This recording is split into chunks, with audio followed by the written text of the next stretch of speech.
Good afternoon, everybody. You're going to have to remind me, how does this session go? I can't remember. What do we do?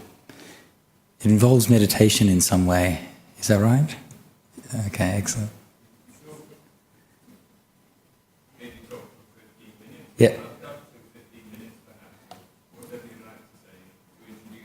Yeah.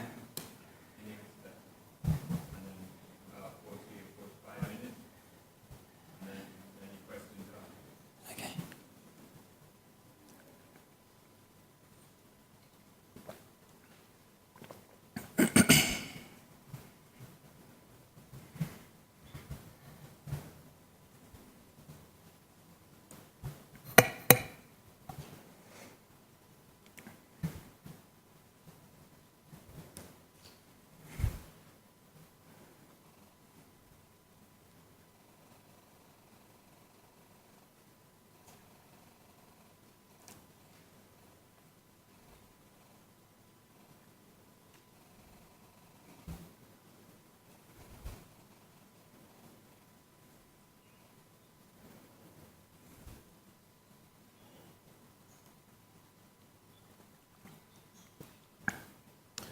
So I can still see one or two people coming.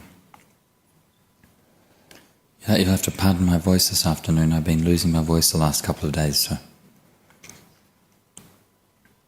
sometimes it works, sometimes it doesn't.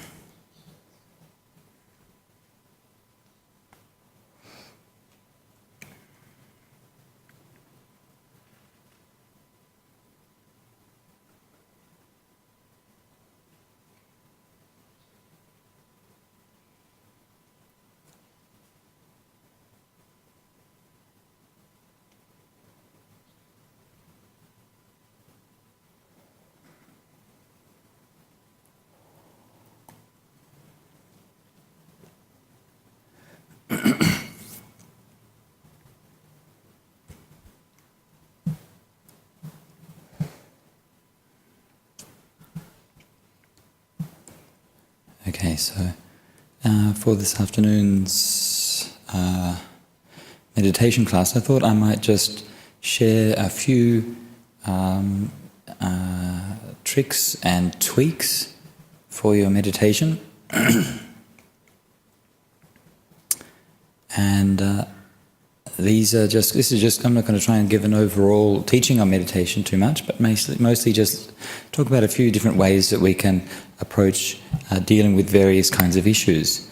The first kind of issue which comes up in meditation that people always ask about is, how do I deal with distracting thoughts? So the answer to that is, well, that's very simple. That's what the meditation is. Meditation is how you deal with distracting thoughts. There's no one particular trick or whatever that will solve that. But there's a deeper way of looking at it, which is that distracting thoughts are not something that you should be seeing as a problem or something that you should be overcoming.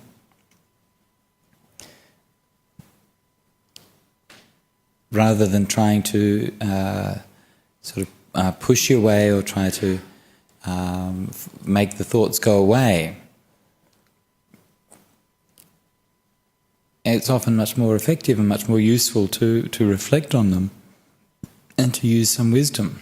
You think of the the thoughts as being, they're part of who you are.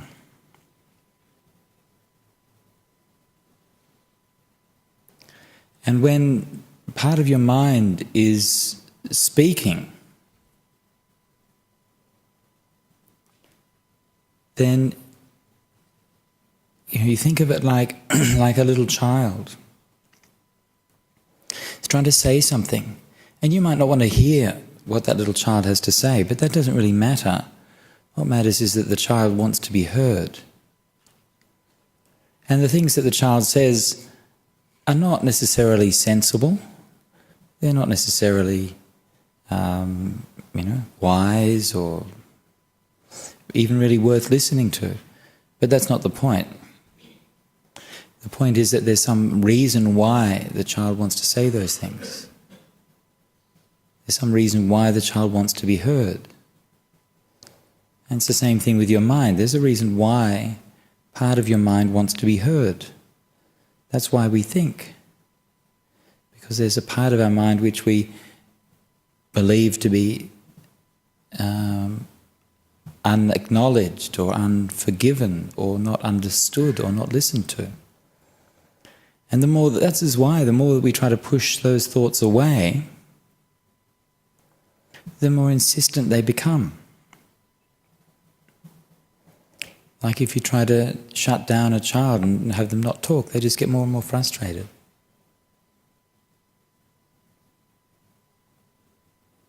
So rather than trying to push this side of yourself away, listen.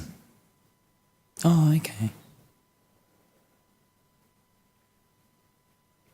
And just listen, and then put it down, and then come back to your breath. You don't need to get involved in a long conversation with yourself. You don't need to try to analyze things or work out why you're thinking this or that, whether this is good or wholesome or not. But just some compassion. Just to remember that this is part of who you are. Understand that, bring that inside. Oh, okay.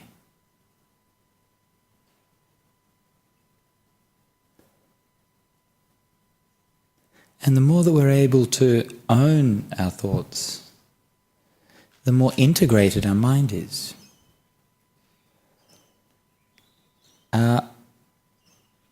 We don't have all of these competing voices in our head trying to say this and that and the other.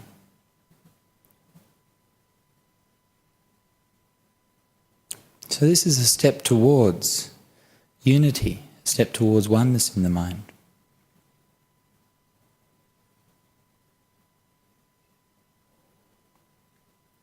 So this is the first suggestion for your meditation.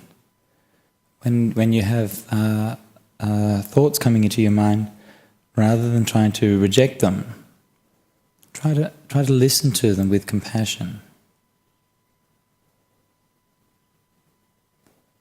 Of course, the problem there, the tempting thing, is that instead of just listening to them, we get involved in we start to talk back. We get involved in a conversation, right? So you're sitting there inside your head, having a conversation with yourself, which is a somewhat strange thing to be doing, really. But we do it a lot of the time. And it's even stranger if you're having arguments with yourself. So anyway, there's no need to get into a conversation with the voices in your head. Just listen. Oh, okay. And let it go.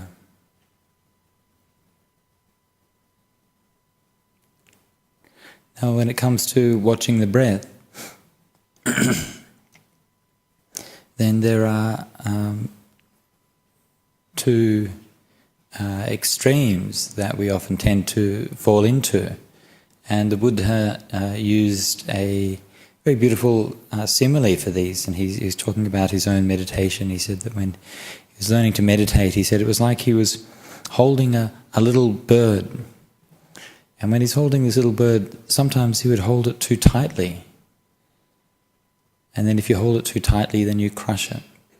And sometimes if you hold it too loosely, then it'll fly away. So that simile is a very beautiful one for how we pay attention to the breath. And it's one of those similes which I think if you've ever meditated, you can immediately recognize what that means. And sometimes when we're paying attention to the breath, we hold on to it too tightly. It's like we're strangling the breath. And so you get, like a tight throat or a constricted belly or your furrowed brow, even get a headache if it gets very bad. And then the opposite extreme is when you just don't pay attention at all. The mind just goes very woolly and you just end up falling asleep. It's like you let it fly away. So both of these are extremes that we should try to avoid. One of the ways that I find is useful to avoid those extremes, when beginning the meditation is to just make it a practice to not to try to keep your mind with your breath, but to just make it an exercise or a practice to keep on replacing your mind on the breath. Do you understand the difference there? Rather than trying to sort of put the mind with the breath and then just hold it there, because what tends to happen is the mind's still scattered and wants to go somewhere else, and so you sort of tense to hold it there. So rather than doing that, just put the mind on the breath when you breathe in, and then when you breathe out, then bring the mind again. And when you breathe in, put the mind back again. When you breathe out, bring the mind back again. So it's almost like this kind of rhythm that you keep applying the mind again and again and again. If you want to help yourself to do that, then what a lot of meditators do to support that is they use like a meditation word. And sometimes meditators will use like the word Buddho, or there can be many different kinds of words that you can use. It doesn't really matter too much what it is, but it's just the point is to help to hook your mind onto the breath. And a lot of meditators use a counting technique. And the counting technique can be useful, although a counting technique is not useful or is counterindicated if you tend to get too tense in your meditation. Okay, then when you start to count it, you start to get even too tight. But if your problem is the opposite problem, if your problem is that you're drifting away from the meditation and you need to be brought back to the breath, then using a counting technique can be very useful. And one technique that I used a lot was a technique taught originally by Ajahn Sujato, and he suggested counting to 10. So you count on the in-breath 1, on the out-breath 1, in-breath 2, out-breath 2, in-breath 3, out-breath 3, and so on, up to 10. And then back again from 10 to 1. In-breath 10, out-breath 10, in-breath 9, out-breath 9, in-breath 8, out-breath 8, back to 1. And then again 1 to 9, 9 to 1, 1 to 8, 8 to 1, 1 to 7, 7 to 1, 1 to 6, 1 to 6, 6 to 1, 1 to 5, 5 to 1. And then you do the whole thing again in reverse. 1 to 5, 5 to 1, 1 to 6, 6 to 1, 1 to 7, 7 to 1, 1 to 8, 8 to 1, 1 to 9, 9 to 1, 1 to 10, and 10 to 1. And then you go, yay, congratulations. So if you go that whole kind of round, it usually takes about 20 minutes or so. So as long as you can still remember your place there, then you can keep that sequence. If your mind wanders so far that you forget where you are in that sequence, then you have to start again. But this also is one of the good things about that practice, is that it lets you know when your mind wanders so far.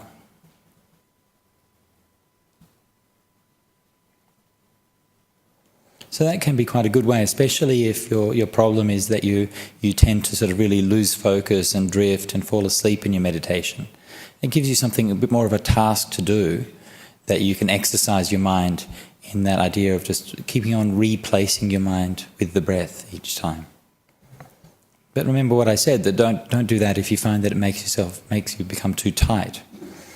Another trick that you can use is that the two breaths, the in-breath and the out-breath, each have a slightly different quality. The in-breath is the energy breath and the out-breath is the relaxation breath.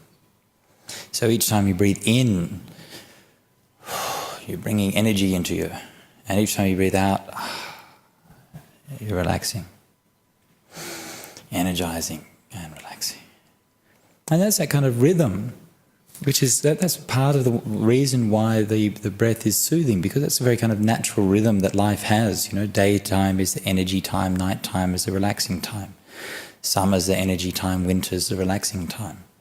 And so we're always used to these kind of rhythms of tension and relaxation. The same thing with all your muscles when you use them, and all the different parts of your body. This is how things work, the tension and relaxation. So the energy and then relaxing. But that can also, you can use that to overcome problems in your breath, in your meditation. If you find that you're falling asleep, then pay attention mainly to the in-breath. Yeah? So you focus on the in-breath, focus on the energy breath. If you find that you're getting too tense, then focus on the relaxing breath. Each time you breathe out, letting go. So that's another way you can use to sort of adjust your energy in the meditation. And there's one, I'll just give one more for now before we begin the meditation, one more trick that you can use. And this is a good one if you find that you're very sleepy and you're trying to meditate and your mind is like really dark and you don't even know if you're awake or asleep or whatever. You can try counting, you can try a very difficult counting technique. And that can actually be very useful to keep your mind awake. So a difficult counting technique, you can use all kind of mathematical permutations if you like, or another one is to count in different languages. Right? So if you know how to count in a few different languages, you can go in one, out nung in Thai, and then in dwe in Pali, and then out sam in Thai again, I guess. Or whatever languages that you know. And so you get like a pattern. And then when you're doing the meditation, of course you're not going to get very peaceful doing that, but that's not the point. The point is that you need to wake up. So by doing that, then it just keeps you engaged enough. It's like a little kind of language game that you're playing with yourself. And because it's just keeping you engaged that little bit to sort of remembering that pattern, then that will kind of bring you through that period when you're very sleepy. Yeah, without kind of forcing yourself, without kind of fighting the sleepiness, but it just sort of keeps the mind engaged a little bit through that period, and then when the mind comes through that period of sleepiness and the mind brightens up, then you're there and you'll still have kept your mindfulness for that time, and then you can just go back to meditating the ordinary way. Okay, so that's enough for now. That's a few tips and tweaks for your meditation. So let's do some breath meditation for the next 45 minutes, and if anyone has any of those problems, you've got some new ways of approaching them.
so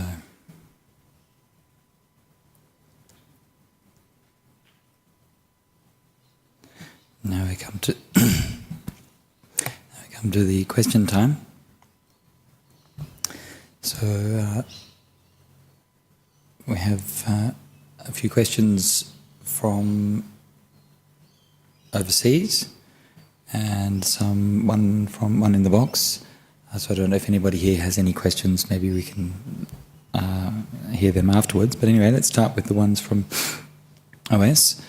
First question from Josh from the United States. Hello, Josh. How are you? When I reach a deep state of relaxation during meditation, I suddenly feel a strong rush of anxiety sometimes when my body disappears. How can I overcome this? That's a very good question. Congratulations, Josh. You're doing very well. When we meditate, when we begin to meditate, it's a somewhat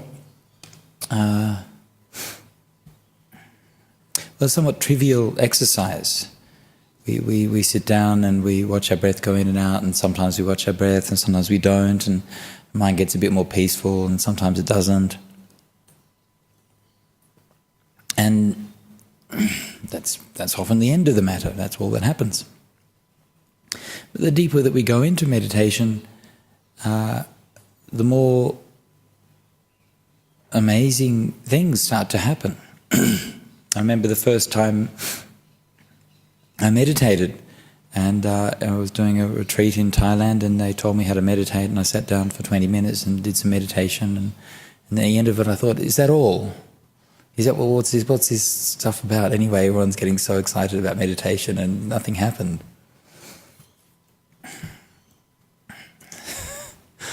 Needless to say, it takes a bit more than that to get anywhere interesting.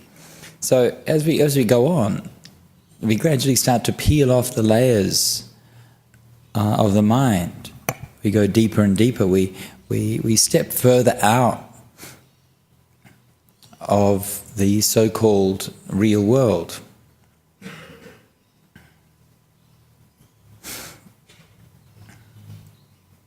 And we step more into the actual real world, which is the world of the mind.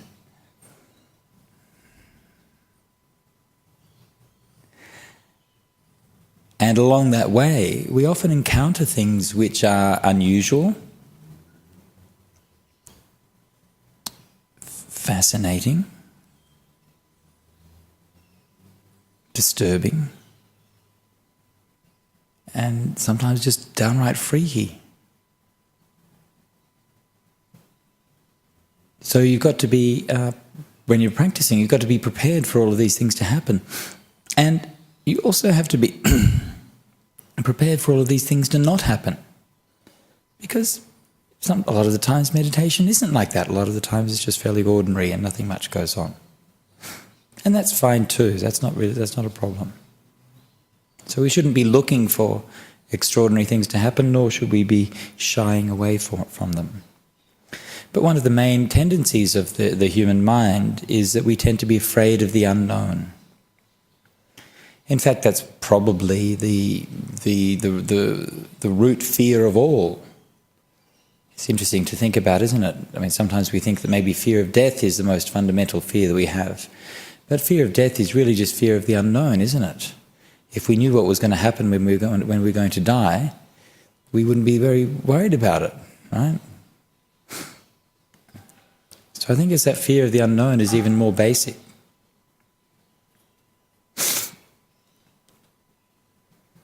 So each time we take that step into the unknown, this can happen at many different levels, even quite simple things. I mean, you probably even felt that, maybe when the first time you came to meditate, you probably felt a bit nervous or a bit, I don't know what's going to happen here, or is this going to go the right way, or am I going to go crazy, or something like that. So you probably have some doubts or a little bit of anxiety or something, even just to the act of sitting meditation for the first time. And then you come and sit and do that once or twice, and then you get used to it. No, it's okay. But that will recur successively as you go deeper and deeper in meditation. And one of the curious things about meditation, the curious paradoxes about it, is that, you would think that, or you might think that, as you go deeper into meditation, that because you're overcoming your fears and anxieties and leaving them behind, that these responses would diminish, would gradually fade away. But that's not necessarily the case at all. Actually, what's happening is that your mind is becoming very, very sensitive. Your mind is becoming very attuned. And so that even little things can cause a very strong reaction. I mean, you probably know that from, meditating, and then, maybe you hear a sound, yeah? And then you jump. If you weren't meditating, you wouldn't have that response to it. But because your mind is much more sensitive and still, then even that little sound can actually have quite a big, this kind of startled response. So this isn't a sign that there's anything wrong with your meditation. It's just a sign that it's not completely still and full and balanced and complete yet, that's all. So you just keep on going when those things happen. And one of the most startling of these kinds of responses that you can have is the experience which Josh is talking about.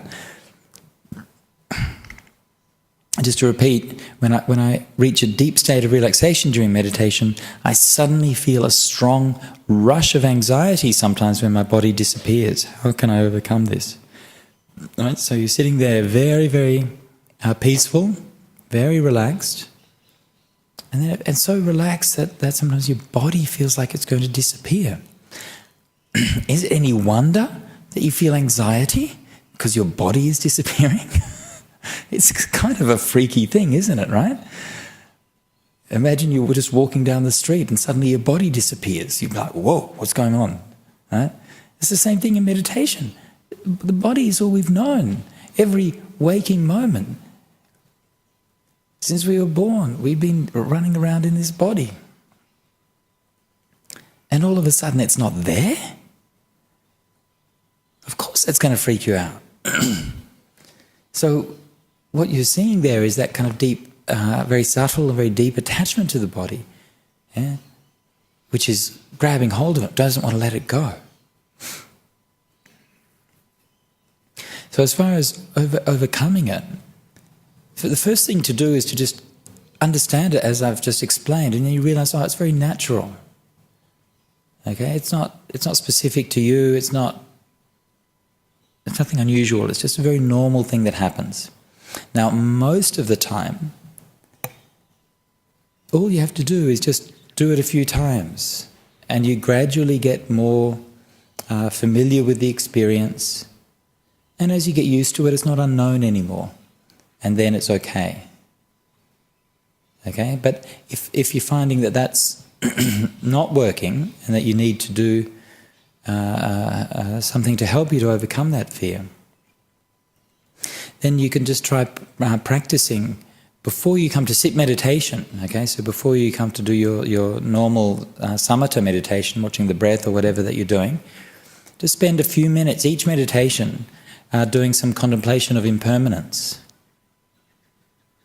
And so just go through the senses, for example. Yeah, so seeing, and you notice how sometimes you see, sometimes you don't. Sometimes you see this, sometimes you see that, and you just contemplate, reflect for a while that it's impermanent. Reflect on the sound. Your ear is impermanent. Reflect on the nose, the tongue, the body, and the mind as impermanent.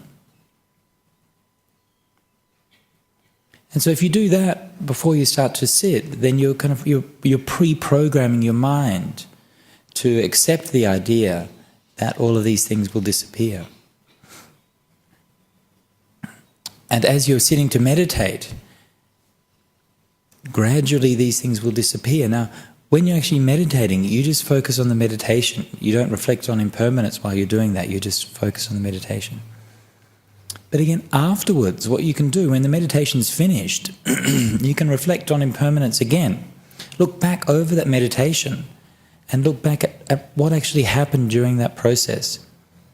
Notice that when you first sat down that, there was these tensions in your body and that they disappeared. as your body became more tranquil, and that was very pleasant. You noticed that your mind was thinking about this and that, and then as you became more peaceful, it gradually let go of those thoughts, and that was very pleasant.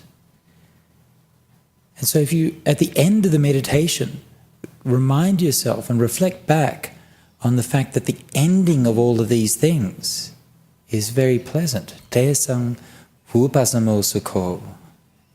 It's in the last, the verses spoken at the death of the Buddha.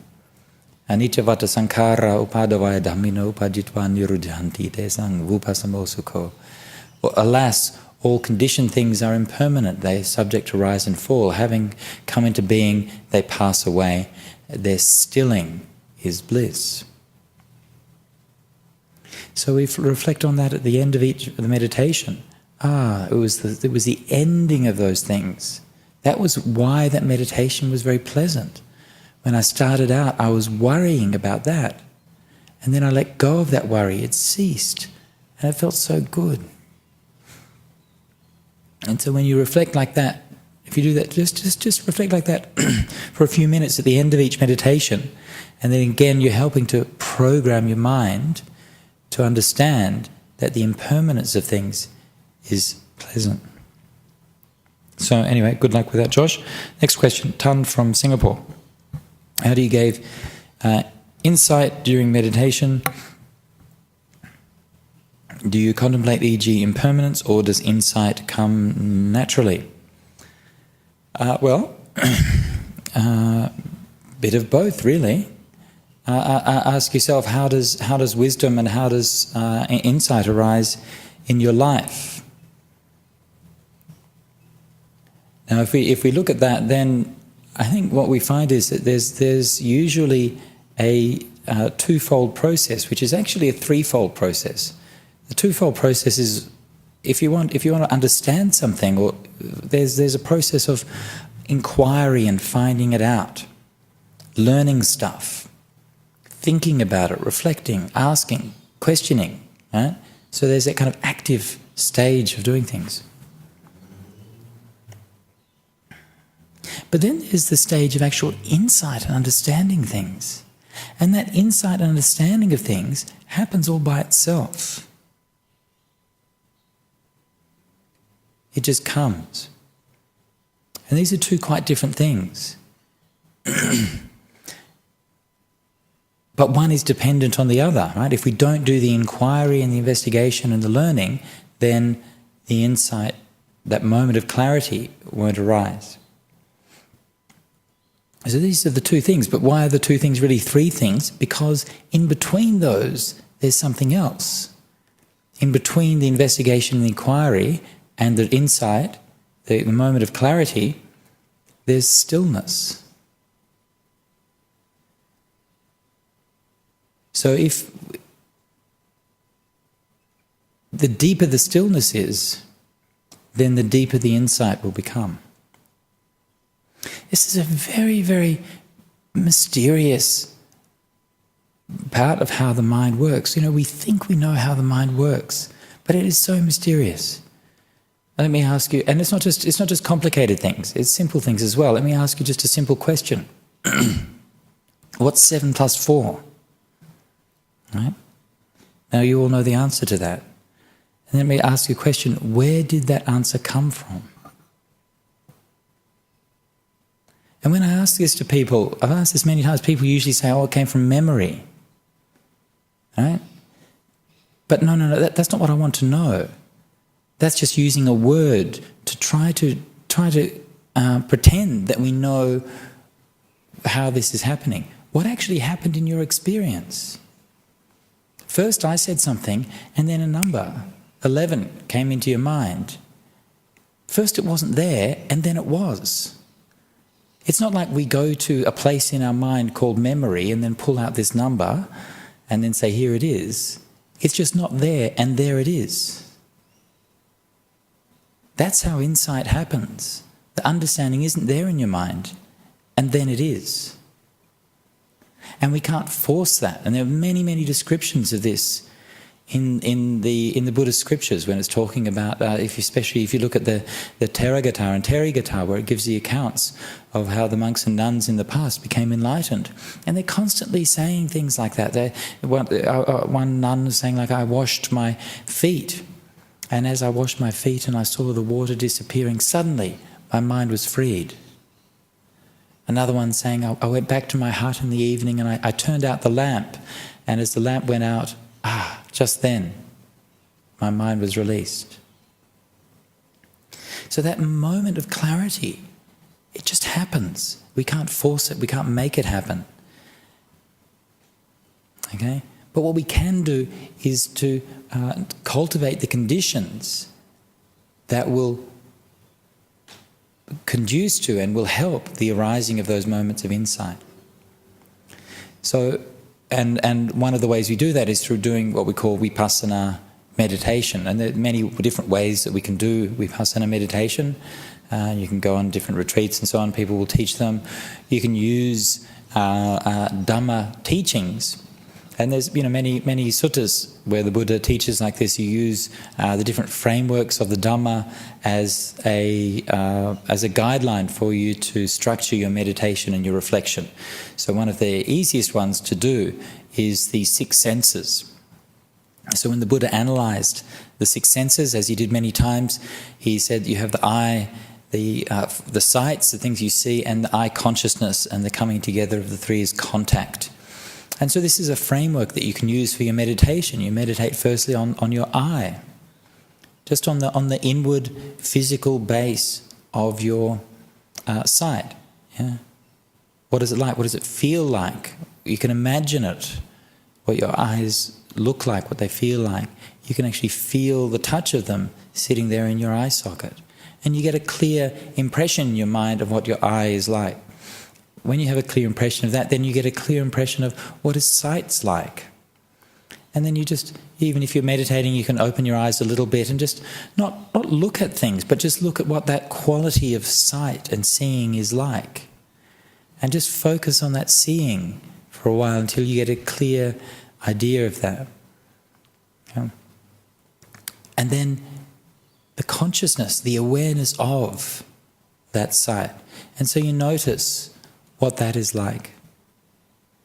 Okay, so have these three things, and then you can do that for each one of the senses, and then you can play around with that in various ways. You can contemplate it as impermanent.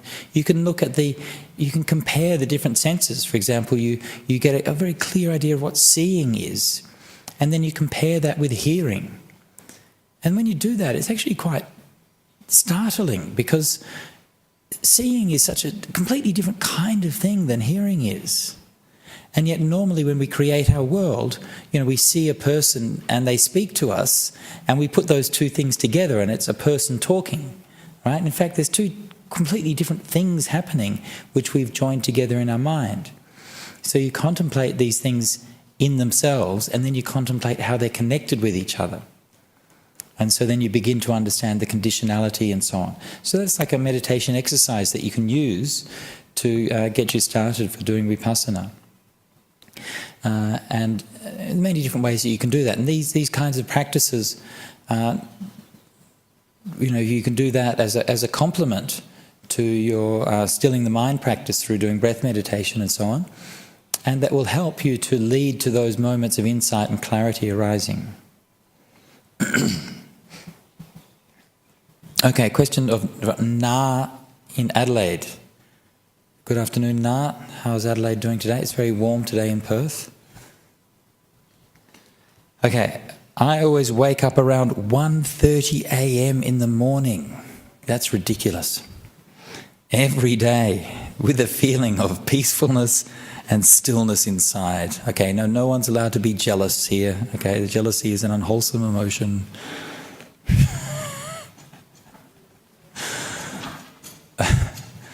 Should I take advantage of this and do meditation at this time? Absolutely. Yes. It's very interesting, isn't it? We have different body clocks and different people have different, metabolisms and so on. Apparently there was some research done on sleep patterns that came out a couple of years ago that showed that actually traditionally people used to have a sleep pattern which was much more like that. They used to sort of go to bed and sleep for a few hours and then wake up and do stuff, and then in the middle of the night, and then go to sleep again until dawn. And apparently that was quite common. So this idea that if you wake up in the middle of the night and you feel like meditating, then great, go for it. I had one meditation student when I was staying in Malaysia.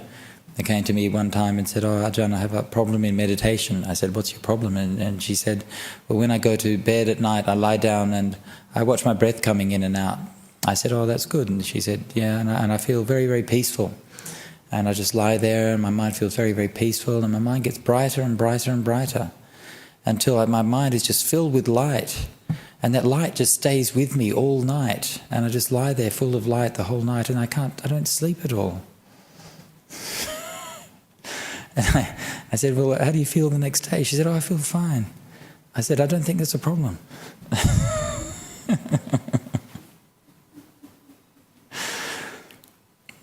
Okay.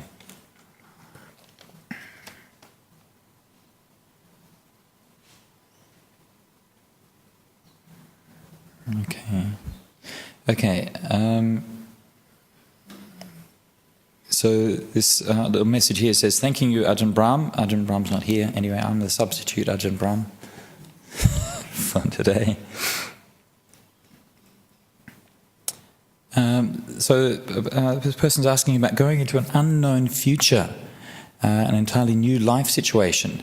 How can you stop the panicky feelings and enjoy, very good question, to enjoy going to the future with joy and a new vision and accept what may come without fear?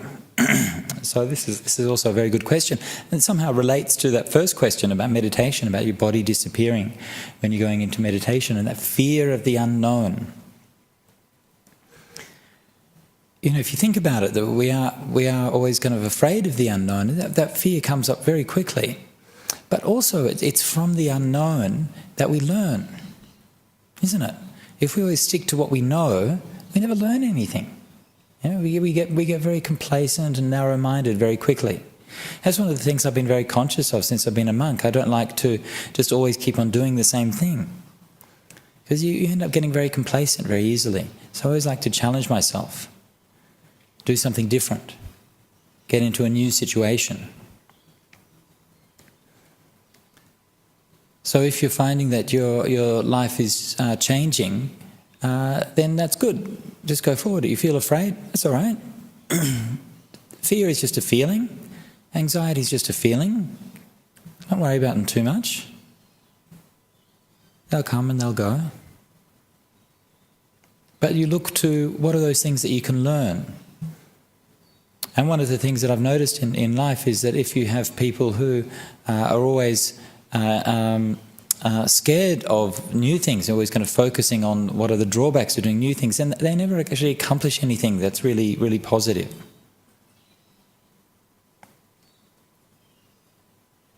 So we always have to bring this kind of attitude of saying, yeah, okay, the future can be scary, change can be scary, but that's okay. We've got this far, so let's just give it a go. So don't run away from the panicky or anxious feelings. Just accept them. That's just feelings. It's natural. But do what you know is going to be the right thing to do. Okay, so that should be enough for those questions. So we're nearly at the end of this afternoon. Any questions from the floor before we finish? No. Any questions from the people on the floor? No? Okay, very good. Just before we go, I'll just give a bit of a plug for the early Buddhism course, which I'm starting up here at the end of next month. So we'll be starting. It'll be the fourth Sunday of each month. You'll find some course descriptions on the desk in the registration desk or the entry desk. And the course, basically the idea is that we're looking at this in trying to understand or study Buddhism. Of course, what we encounter very often is different schools of Buddhism. We encounter Theravada Buddhism or Mahayana Buddhism and so on and so forth. But of course, these are not things that the Buddha himself taught. He never, if you said to the Buddha, what do you think is right, Theravada or Mahayana, he'd say, I'm sorry, I don't have any idea what you're talking about. He'd never heard of these words, right? So what he taught was the Dhamma. And one of the things which has been very inspiring and very interesting for me was to try to investigate and inquire as to, well, what is that Dhamma? What is it that the Buddha himself actually taught? And as soon as we ask that question, we're led into a field of historical inquiry, looking at the ancient texts, at the social conditions, the context. We start to ask questions like, how is it that we know what the Buddha taught and what he didn't teach, right? Somebody once said to me, they'd heard a saying, the Buddha said, the saying of the Buddha, never use a cannon to shoot a fly. Never use a cannon to shoot a fly. The Buddha never said that because there weren't any cannons in the time of the Buddha apart from anything else, right? So if you know something about the social context, you know that the Buddha didn't say that. So, but there are many other things where it's not so obvious what did the Buddha say and what didn't he say and how do we know this. So what this course on early Buddhism is designed to do is to introduce you to a method and an approach where you can look historically at what actually happened, what are our sources, how do we put those sources together, how do we interpret them, what was the content of the Buddha's teachings, and so on. And so it should be a very interesting course. I'm really looking forward to it. It's something I've wanted to do for a long time. And I've designed the course together with Ajahn Brahmali. And I'll be presenting it here and also in Sydney. So it'll be on the week before in Sydney. We do require that you register for the course, okay? The reason for this is because when you register, there will be a box that you tick that says, I understand that I have to complete the reading before the classes. Okay, so there will be reading before the classes, and that will be assumed. Yeah? So I've tried to set it so there's about an hour or two of reading per week. And that's mostly the early discourses with some secondary literature. But all the reading is available online, and the course description and so on is available. So the idea is that on the day we spend a whole day in discussion, some teachings, some meditations, and that's helping us to reflect on and to digest and to understand the reading material. And so there's 6 one-day workshops, okay, once a month. So one day, once a month for 6 months. Starting at the end of February. As I said, the course descriptions are over there on the desk, and the registration will be coming online on the BSWA website very shortly. So we're just working on implementing that at the moment, and that should be up very soon. So do check that out. I'm sure it'll be very interesting. Okay. Excuse me. Yes. Excuse me, Bante. Thank you for that. Is there a sutta class tomorrow, please? There is a sutta class tomorrow, yes. Do you have any idea what it is? I do have an idea, yes. Can you let us know, or to prepare or not? Or does it yeah, I'm just trying to think. I think the number of the sutta is Samyutta Nikaya 1.13. But I'll have to double check that. I think it's 1.13. Okay? But it's only 8 lines long. so I'm not sure how much study you need to do beforehand. Anyway, I think it's 1.13. I'll just have to double check that after this. I'll go over to the library and double check that afterwards if anybody wants to know what is happening for the sutta class tomorrow. Yeah. Okay, and just to let you know that when we're doing the early Buddhism class, and I will discuss this more with the sutta class tomorrow afternoon, but the early Buddhism class will be replacing the sutta class on those days that they clash. Okay, so whenever they occur on the same Sunday, right? But anyway, we need to discuss this with the people at the sutta class. So if you're a regular at the sutta class, then we'll talk about this tomorrow. Okay.